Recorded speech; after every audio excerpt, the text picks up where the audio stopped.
Bueno, muy buenas tardes, queridos hermanos. Nuevamente un día miércoles, comenzando con esta reunión ya programada de oración. Con esta especial manera de hacerlo, ¿no? A través de la tecnología, a través de la forma virtual. Pero sabemos que es poderosa la oración, que no necesita ningún medio, simplemente debemos poner aquellas peticiones, aquellos agradecimientos en manos del Señor. Vamos a pasar a los motivos de oración, ¿sí? Como para que ya vayamos entrando en el propósito principal que tenemos esta noche, ¿sí? Igualmente después vamos a tener lo que es el estudio bíblico, la consideración de la palabra, aquello que el Señor nos va a decir a través de las Escrituras, y que realmente es tan buena y tanta salud nos hace a nosotros, ¿sí? Pasamos a los motivos. Por la salud de nuestros ancianitos, como siempre venimos anunciándolo miércoles a miércoles, tales como en este caso tenemos los ejemplos de Elida Misiti, de Nelly Esteves de Rivero, Nilda Lucero, la mamá de Alberto, ¿sí? Carmen y Coco Castro, los padres de nuestro querido hermano Jorge. Por los hermanos que tienen terapia oncológica y tienen complicado su tratamiento debido a las restricciones para viajar, ¿sí? Recordamos que hay muchos hermanos que estaban haciendo tratamiento en provincias vecinas y bueno, tuvieron que suspender todo o reprogramar todo por este tema de la pandemia, ¿sí? Nos acordamos especialmente en esta noche de Ariel Cuevas, ¿eh? También oramos por sus familias, quienes padecen igual que los enfermos. Con respecto a Marta Urquiza, ya se encuentra reponiéndose de la operación en su hogar. Gracias al Señor. Sigamos orando fervientemente para que nuestro amado Padre Celestial obre en su vida para la gloria eterna de su nombre. Recordemos que, si bien está ya en su hogar, es imperioso que oremos fervientemente por nuestra hermana, por la salud de ella, ¿sí? Ya que está padeciendo en gran manera, ya hay bastantes meses. Agradecer a Dios por la recuperación de la salud de Mario Torres, nuestro hermano también, ocasionado por un tumor, y seguimos orando para su recuperación completa y total, para que la Iglesia sepa aprovechar esta hora de sensibilidad espiritual de las personas sin Dios y atemorizadas por este virus desconocido. Por la hermana Ana de Micul, de la Iglesia de la Falda, Córdoba, que sufrió un ACV, para que el Señor, que es misericordioso, lo acompañe en la recuperación de la salud. Por la situación económica de todos los hermanos de la congregación, sus empleos, comercios y actividades independientes, para que nuestro Señor, en medio de toda la situación que nos rodea, siga bendiciendo el hogar de cada uno y guiando en cada decisión conforme a su palabra. Por la salud de Tomás Ignacio Guiñazú, alumno de la escuela, ¿sí?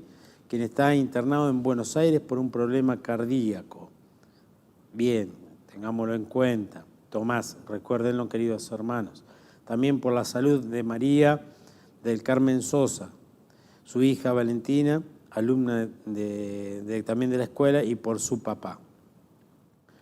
Oremos fervientemente a Dios para que guíe, acompañe y aconseje a sus hijos en este momento tan especial para la humanidad, donde los valores morales y espirituales se están perdiendo rápidamente y la predicación de la palabra encuentra cada vez mayor oposición.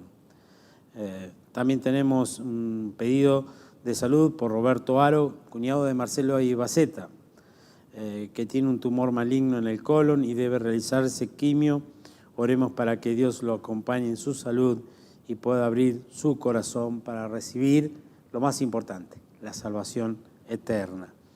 Bien, sin duda hay varios motivos más. Esto es lo que tenemos descrito, que ha llegado a través del canal habitual, normal y habitual, de los motivos de la oración.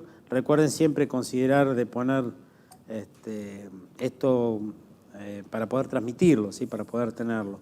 En lo que respecta a lo personal, no sería personal, sino lo que anunciábamos con respecto a la salud de esta chica, Dayana, así en el barrio Serranías, bueno, esta señora, ¿no? Mamá que había tomado una decisión complicada, una decisión que solamente ella sabe por qué lo hizo. Bueno, comunicábamos esto, pero realmente hoy tengo que comunicarles que ella está bien, se está recuperando. Realmente los médicos lo califican como milagroso y nosotros sabemos que sí, que puede ser porque ustedes han estado orando por esta chica. También queremos seguir en continua oración porque justamente ella estuvo internada en el hospital y como es de público conocimiento, ustedes sabrán que hay un par de médicos, justamente uno en terapia intensiva con síntomas de coronavirus y ella también está siendo justamente tratada por este tema, ¿no? Por las dudas que haya contraído esta enfermedad, este flagelo que tiene a mal a toda la sociedad. De todas maneras, ella sabemos que está tranquila y bueno, queremos que oren principalmente por todo lo que es el barrio Serranía, por la familia de Abel, que tienen la responsabilidad de esos, en parte, de poder desparramar o llevar la palabra de consuelo a los familiares o a las viviendas que por ahí de pronto están padeciendo. Seguramente habrá muchos más motivos, pero queremos que estén orando los unos por los otros y si es conveniente que lo hagan saber, tenemos los canales habituales para poder hacerlo. Oramos, queridos hermanos, para poder pasar a la segunda parte y después, bueno, cada uno en su hogar podrá llevar estos motivos que hemos dejado a consideración allí en oración, ¿sí? Oramos. Dios y Padre que estás en el cielo, agradecidos somos porque sabemos que tú eres fiel y contestas, Señor, todos nuestros ruegos, súplicas y peticiones. También agradecidos somos porque contestas conforme a tu voluntad y no a la voluntad humana, Señor. Nosotros seguramente pedimos, pero a veces no es como tú quieres, conforme a tu propósito, Señor. Queremos que bendigas la vida de cada una de las personas que hemos puesto a consideración, que tú obres en ellas y, Señor, también queremos ser agradecidos por tenerte, por saberte como nuestro Dios y suficiente Salvador. Padre, ahora queremos dejar en tus manos, en el momento en que podamos abrir de tu palabra, considerarla, que el Espíritu obre en cada uno de los corazones, de que puedan escuchar este mensaje del cielo, Señor. Rogamos que apartes al hombre para que seas considerado solamente tú, Señor, y lo que tú tienes para decirnos. Bendice este momento, bendice a tu iglesia, a cada uno de los hermanos. Te rogamos todas las cosas y te las pedimos en el precioso nombre de nuestro amado Salvador, el Señor Jesucristo. Amén. Bien, queridos hermanos, vamos a comenzar con una nueva carta. Ustedes sabrán y recordarán que el miércoles pasado, con un mensaje de Nicolás, podíamos concluir lo que eran las cartas de Juan, ¿sí? Y bueno, decidimos en parte, veremos, como tocaba algo libre, quizás darle un poquito de continuidad a estos temas, y lo hacíamos con la carta siguiente, que es Judas, ¿sí? Una carta que en forma personal a mí me costaba mucho leerla, sinceramente lo digo, me costaba, pero es un problema que tengo con el nombre, y creo que cualquiera de nosotros tiene problema con ese nombre. No porque estemos juzgando a Judas Iscariote, sino porque sabemos el desenlace de la historia y aquel momento tan importante cuando el Señor Jesucristo estaba aquí en la tierra. Pero realmente me sorprendió no solamente al leerla, sino al considerar y al poder tener en cuenta algunas reflexiones respecto a la misma carta. Vamos a comenzar leyendo del versículo 1, la salutación, 2, 3 y 4. Después tenemos el 5, el 6 y el 7 para considerar, pero no creo que nos dé el tiempo, así que vamos a avanzar con esto, ¿sí? Los invito a que tomen entonces la palabra. Carta de Judas, versículo 1. Judas, siervo de Jesucristo y hermano de Jacobo, a los llamados, santificados en Dios Padre y guardados en Jesucristo. Misericordia y paz y amor os sean multiplicados.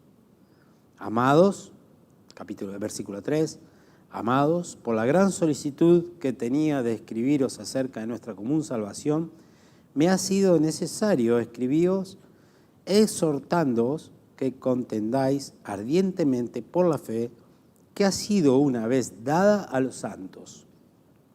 Versículo 4, porque algunos hombres han entrado encubiertamente, los que desde antes habían sido destinados para esta condenación, hombres impíos que convierten en libertinaje la gracia de nuestro Dios y niegan a Dios, el único soberano, y a nuestro Señor Jesucristo. Bien, vamos a comenzar por allí, por la salutación. Es agradable por ahí de pronto estudiar y considerar estas cosas. A mí me gustó mucho, ¿sí? Bien, ¿cómo se presenta? Judas, siervo de Jesucristo, ¿sí? Siervo de Jesucristo. Recordemos allí, por ejemplo, en otras introducciones a cartas escritas, por ejemplo, por el apóstol Pablo, hay Romanos, Pablo dice siervo y designado apóstol, ¿sí? Y llamado a ser apóstol del Señor Jesucristo. Pedro también se presenta y lo hace como apóstol. Judas, en este caso, lo hace como siervo del Señor Jesucristo y algo que es particular, hermano de Jacobo. Cuando nosotros tomamos algún tipo de estudio referente a estos temas, sacamos a la conclusión que han llegado los estudiosos así de que Judas se trataba. Obviamente no era Judas Iscariote, ¿sí? Este Judas supuestamente es hermano de Santiago. Jacobo es Santiago y Santiago ya gozaba de algún reconocimiento a las iglesias primitivas y coincidentemente con estos, ellos eran medios hermanos del Señor Jesucristo, ¿sí? Eran medio hermanos del Señor Jesucristo. Recordemos también que ni Jacobo o Santiago, ni ninguna de la familia de los hermanos del Señor lo reconocieron como tal hasta después de la resurrección, ¿sí? Y ahí comenzaron a trabajar en la obra. Pero nótese de que dice siervo del Señor Jesucristo. Él no hace valer esa condición, digamos, que tuvo la oportunidad de vivir humanamente como ser el hermano, digamos, o medio hermano del Señor Jesucristo, sino que se considera como siervo del Señor Jesucristo. Sabemos que hubo un gran cambio, ¿no?, a la hora de creer en ellos dos al menos, ¿sí? Y Jacobo se manifiesta de esta manera. Y aquí pasamos a considerar tres designaciones muy ciertas y muy precisas sobre el creyente. Dice, llamados, santificados y guardados, ¿sí? Son tres condiciones en las cuales el creyente tiene que estar seguro, ¿sí? Tiene que estar totalmente seguro. ¿Por qué? Tanto como para poder descifrar aquellas cosas en las cuales nosotros tenemos que guardarnos o cuidarnos y para tener bien en claro el llamado del Señor Jesucristo. Podemos ir allí rápidamente, sin detenernos mucho, a 1 Pedro 2:5, capítulo 1, versículo 2. Elegidos según la presencia de Dios Padre en santificación del Espíritu para obedecer y ser rociados con la sangre de Jesucristo, gracia y paz os sean multiplicados. Este es el saludo así del apóstol Pedro justamente en su primera carta.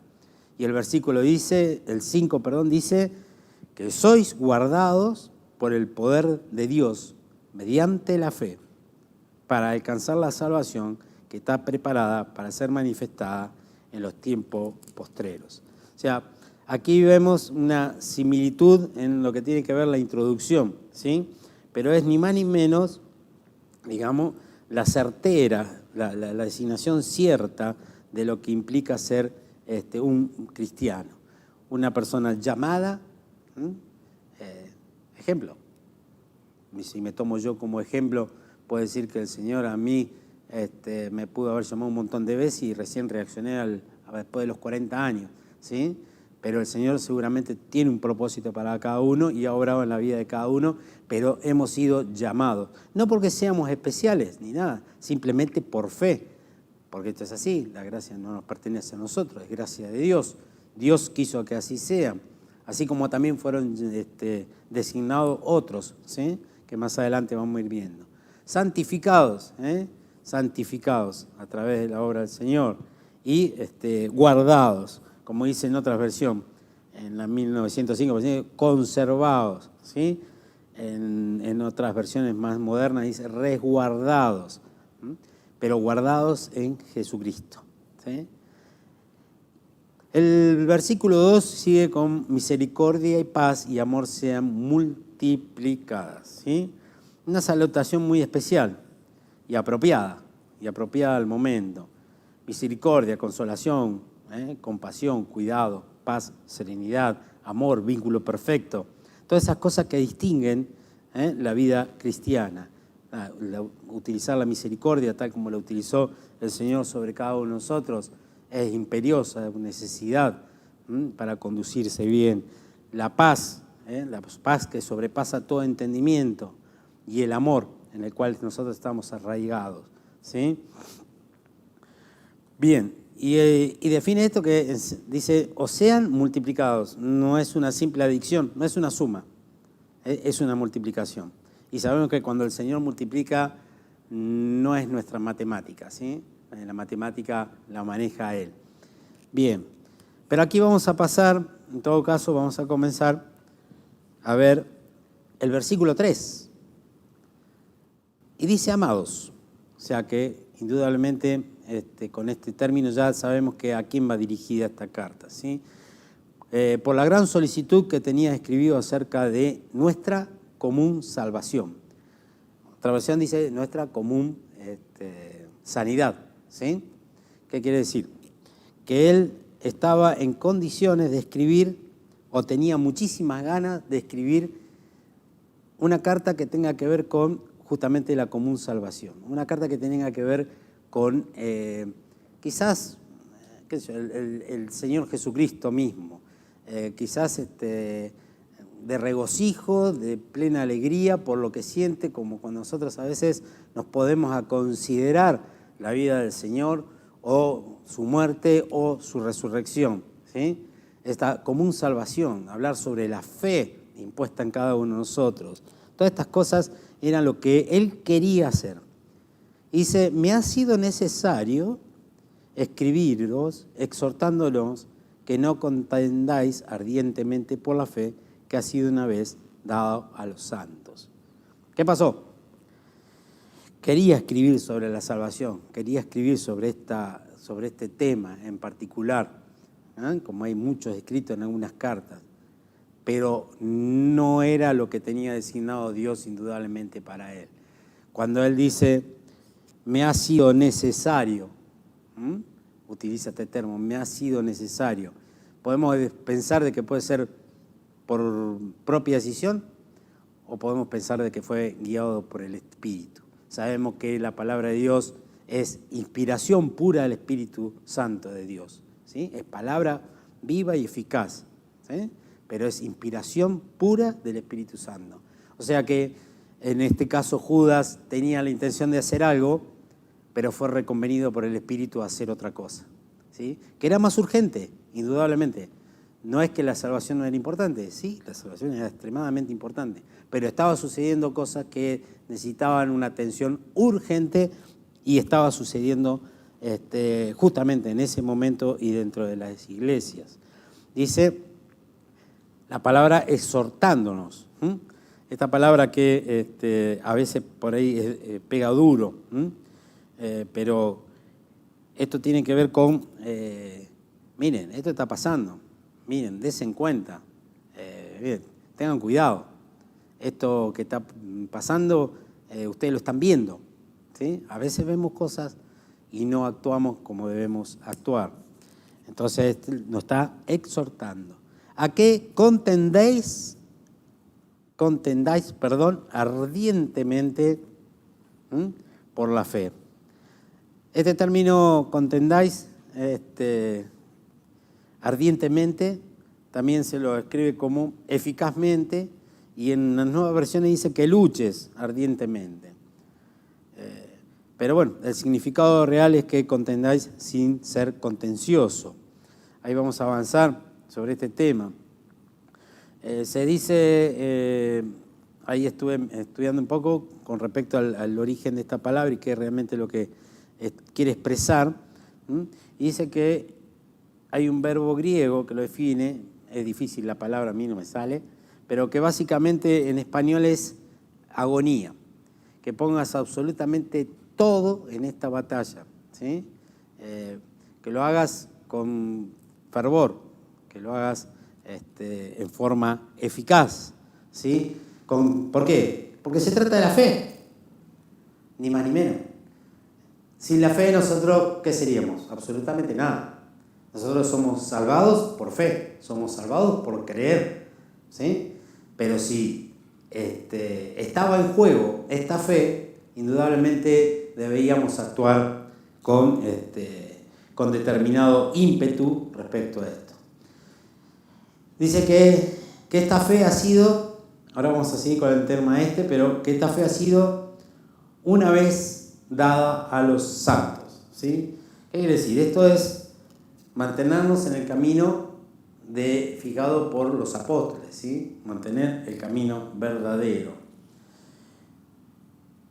Cuando dice contender, hay un comentarista bastante singular al respecto. Dice, esto no quiere decir que, querido hermano, usted agarre una Biblia, la enrolle y le empiece a dar por la cabeza a aquel que no cree o a aquel que está diciendo algo contrario. No dice eso, ¿sí? Contender, nosotros sabemos perfectamente quién es el que tiene el poder, ¿entiendes? Nosotros podemos hablar, nosotros podemos expresar, siempre con la palabra de Dios en la mano. Un hermano muy reconocido, Charles Spurgeon, solía decir varias veces, ¿no?, que la verdad es como un león, ¿sí? En realidad no necesitamos defenderlo al león, basta con dejarlo libre, él se defenderá por sí solo. Y esto es más o menos un poco el sentido, ¿sí? Basta con que nosotros prediquemos en determinadas cuestiones, que la palabra se defenderá por sí misma. No vamos a llegar a poder considerar, obviamente, los versículos 5, 6 y 7 y sucesivos, y obviamente va a quedar material para estudiar, pero justamente esos versículos tienen que ver con esto, ¿sí? Porque el Señor, cuando liberó al pueblo, por ejemplo, dándolo como uno de los ejemplos, cuando liberó a todo el pueblo en Egipto, liberó a todos, ¿sí? 1 millón de personas, liberó absolutamente a todos, ¿sí? Dentro de los que estaban ahí, vieron la obra de Dios cuando cruzaron el Mar Rojo, vieron que las aguas se abrieron, vieron el poder de Dios manifestándose, caminaron en el desierto, le faltaba algo y se los proveía, Dios mismo se los proveía, pero empezaron a dudar, empezaron a pasar problemas, empezaron a surgir situaciones, ¿sí?, que eran contrarios a lo que Dios esperaba. En definitiva, él probablemente sí lo haya esperado, pero era contrario a esto, ¿sí? Y bueno, tal es así que muchos no llegaron a la tierra prometida, Solamente sabemos que llegó Josué y Caleb, ¿sí?, a la tierra prometida con su tribu, pero muchos no llegaron. Incluso los ángeles, ¿sí? Incluso lo que pasó en Sodoma y Gomorra. Hay muchos sucesos en la Biblia donde vemos a Dios mismo peleando, y gracias que fue así, porque nosotros no tenemos poder como para poder contender en determinadas cosas. Lo que sí estamos llamados es a predicar y hablar, y la palabra de Dios será eficaz. Esto tiene también como un testimonio para aquellos que hoy andan con algunas doctrinas extraviadas, o varias doctrinas estarían extraviadas. Dice que esto fue dado a los santos una vez. Esto ya es suficiente. Esa fe impuesta y esta palabra dada por todos los santos, por los apóstoles de los primeros tiempos, es suficiente. Es lo que no hace falta agregar absolutamente nada. Ustedes saben que hay sectas que recurren a determinada literatura que no condice con lo que dice la palabra de Dios. Bien, vamos a ir al versículo del fondo realmente, que es el número 4, y es el motivo por el cual Judas escribe esta carta. Dice, porque algunos hombres han entrado encubiertamente, lo que desde antes habían sido destinados para esta condenación, hombres impíos que convierten en libertinaje la gracia de nuestro Dios y niegan a Dios, el único soberano, y a nuestro Señor Jesucristo. Algunos hombres han entrado encubiertamente. Cuando lo leemos detenidamente, vemos que están adentro de la iglesia. Entraron encubiertamente, con engaños, disfrazados, probablemente, como acostumbra hacerlo el diablo, por las puertas laterales, por la puerta del fondo, por las ventanas. ¿Cuánto cuidado hay que tener en esto, querido hermano? Porque estas cosas pasaron allí, 60, 70, 80 años de inicio del cristianismo, y a más de 2000 sigue pasando, ¿sí? Si consideramos realmente el suceso este, y lo lleváramos a un plano, por así decirlo, humano, carnal, nunca hubiera podido resistir una iglesia semejantes embates. Solamente el poder de Dios ha hecho de que hoy, después de 20 siglos, podamos seguir predicando la palabra de Dios, ¿sí? Pero debemos tener cuidado, porque estos que entraban encubiertamente en esa época son los mismos que también entran encubiertamente o pretenden entrar encubiertamente en nuestras iglesias, ¿sí? Dice que desde antes han sido destinados para esta condenación. La condenación, hombres impíos, estaban condenados. O sea, aquella persona que niegue la deidad del Señor Jesucristo, la deidad de Dios, están condenados de antemano. No es que Dios los haya condenado.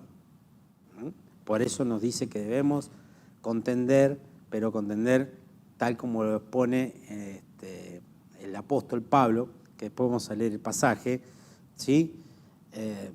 ¿Por qué? Porque quizás puedan ser también salvados si Dios así lo decide.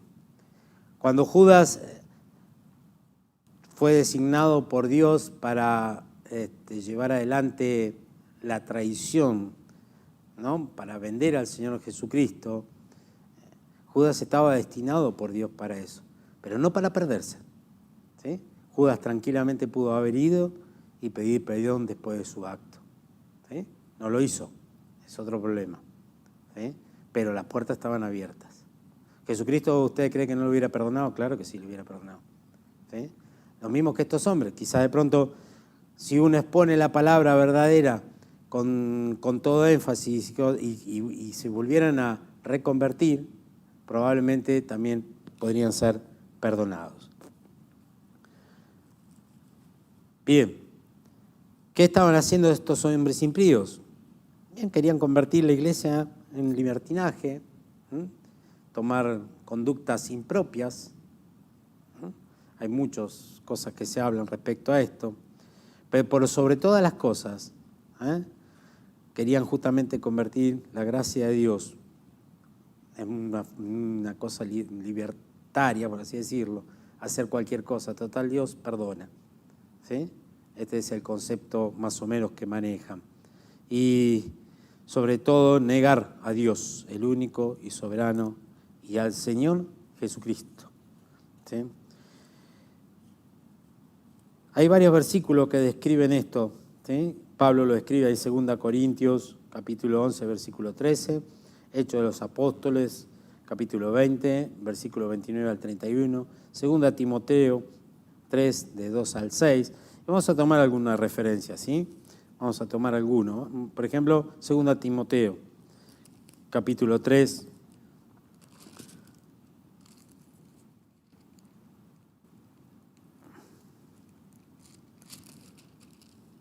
del 2 al 6, dice, porque habrá hombres amadores de sí mismos, avaros, vanagloriosos, soberbios, blasfemos, desobedientes a los padres, ingratos, impíos, sin afecto natural, implacables, calumniadores, intemperantes, crueles, aborrecedores de lo bueno, traidores, impetuosos, infatuados, amadores de los deleites más que de Dios, que tendrán apariencia de piedad, pero negarán la eficacia de ella. A estos evita. Porque de estos son los que se meten en las casas y llevan cautivas las mujercillas cargadas de pecado, arrastradas por diversas concupiscencias. Esto no era nuevo. Lo que estaba escribiendo Judas ya se estaba viendo que iba a venir. El apóstol Pablo hablaba mucho sobre este tema y aconsejaba mucho sobre el mismo, ¿sí? Nos mandan a ser contenciosos, ¿sí? Pero sin tampoco pecar. Vamos así también al libro de 2 Timoteo, versículo 2, para que sepamos cómo poder conducirnos. Versículo 24 al 26.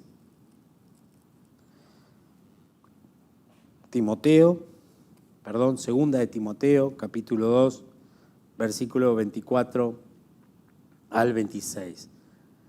Y esta es la forma en que debemos conducirnos. Porque el siervo del Señor no debe ser contencioso, sino amable para con todo, apto para enseñar, sufrido, que con mansedumbre corrija a los que se oponen, por si quizás Dios les conceda que se arrepientan para conocer la verdad y escapen del lazo del diablo en que están cautivos a voluntad de él. Esta es un poco la salida para nosotros, ¿sí? O las herramientas, las armas. Sabemos que estamos poseídos o que tenemos un montón de armas con respecto a poder luchar contra las huestes del diablo, ¿sí? Estos que van a venir son hombres, sin ninguna duda, dominados por Satanás, aquel que es capaz de disfrazarse como el ángel de luz, el cual probablemente no lo podamos distinguir y que va a utilizar todas las herramientas necesarias para poder hacernos caer, ¿sí? Pero sobre todas las cosas tratemos de defender la sana doctrina, tratemos de defender la iglesia como el centro nuestro, para de esta manera seguir triunfando, que sin duda el triunfo va a ser de Dios y nosotros podamos seguir gozándonos de la salud de nuestra salvación. Quizás también haya alguien que no, esta noche todavía no tenga al Señor Jesucristo, no lo haya recibido. Bien, es una carta muy doctrinal, una carta donde hay un llamado, donde hay una posibilidad de santificación y donde hay un cuidado y un guardado del mismo Señor Jesucristo, ¿sí? Tú también eres llamado, seguramente, tú también eres llamado. Lo único que tienes que hacer es reconocerlo como tal, reconocerlo como el Señor de tu vida, ¿sí? Como aquel que es suficiente y eficaz para darnos vida eterna. A un costo elevado, al costo de la cruz, ni más ni menos. Él tuvo que ir y morir por cada uno de nosotros. Pero hoy está sentado a la diestra de Dios, esperando el momento oportuno para venir a buscar a los suyos. Señor, nosotros estamos esperando. Me gustaría terminar ya esta carta, este momento, digamos, esta carta, veremos si la seguimos analizando y considerando, con lo que es el versículo 24 y 25. Incluso lo podemos hacer a modo de oración. Dice, y aquel que es poderoso para guardarlo sin caída, volvemos a carta de Judas, ¿sí? Carta de Judas, versículo 24, y aquel que es poderoso para guardarlo sin caída y presentarlo sin mancha delante de su gloria, con gran alegría, al único y sabio Dios, nuestro Salvador, sea gloria y majestad, imperio y potencia, ahora, por todos los siglos y por todos los siglos. Amén. Oramos. Dios y Padre que estás en el cielo, Señor, queremos atesorar tu palabra en nuestro corazón, Señor, que tú nos sigas guiando a través de la sana doctrina por sobre todas las cosas, Señor, para que no erremos. Señor, si cabe la exhortación a nosotros para que podamos corregir algunos errores, también, Señor, lo queremos aceptar con total voluntad, con total claridad para poder transitar, Señor, y defender nuestra iglesia, defender nuestra fe por sobre todas las cosas, por los embates que pueden llegar a venir. Padre, sabemos que esto puede ocurrir y queremos que tú bendigas a tu iglesia, a los responsables de ella, que nos puedan guiar con total claridad, en armonía, y que nosotros, Señor, podamos entender cada paso que podamos dar de fe tomado de tus manos. Ayúdanos en esta noche a poner en tus manos todos los motivos de oración que han sido expuestos, Señor. Rogamos por nuestras almas, rogamos por nuestros hermanos y, Señor, rogamos también por aquellos que aún no han conocido al Señor Jesucristo. Lo ponemos en tus manos, dejamos todas las peticiones en ti y lo hacemos en el nombre precioso de Cristo Jesús. Amén.